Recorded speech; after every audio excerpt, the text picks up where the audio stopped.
ஆம், ஸ்ரீ சக்கரத்தை வீட்டில் வைத்து வழிபடலாம். இது செல்வ வளம், அதிர்ஷ்டம் மற்றும் ஆன்மீக முன்னேற்றம் தரும் என்று நம்பப்படுகிறது. குறிப்பாக வீட்டில் நிலைவாசல் கதவில் மாமர பலகையில் ஸ்ரீ சக்கரத்தை வைத்து பிரேம் செய்து வீட்டுக்கு உட்பக்கம் மாட்டுவது நல்லது என்று சொல்லப்படுகிறது.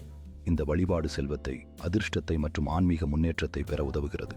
எதிர்காலத்தில் உங்கள் வாழ்க்கைக்கு நல்ல மாற்றங்களை அளிக்கக்கூடிய இந்த வழிபாடு மிகவும் பயனுள்ளதாக இருக்கும். இந்த முறைப்படி வழிபாடு செய்யும் போது உங்கள் குடும்பத்தில் சந்தோஷம் மற்றும் அமைதி நிலவக்கூடியது.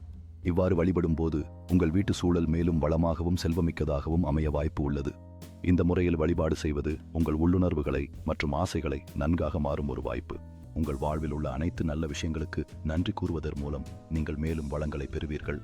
உங்களுடைய வாழ்க்கையில் இந்த வழிபாடு உங்கள் உறவுகளை மேலும் உறுதிப்படுத்தும். இந்த வழிபாட்டின் மூலம் நீங்கள் சந்திப்புகள் மற்றும் உறவுகளில் மகிழ்ச்சியோடு இருக்க முடிகிறது. இரவு நேரங்களில் இந்த வழிபாடுகள் ஆன்மீக அமைதியை தரவும் உங்கள் மனதிற்கு சாந்தியூட்டவும் உதவும். இந்த வழிபாடு உங்கள் குடும்பத்தின் அடுத்த தலைமுறையை பேருதவியாக்கும். இந்த முறையில் வழிபாடு செய்வதன் மூலம் நீங்கள் ஆன்மீக வளர்ச்சியின் பாதையில் முன்னேற முடியும்.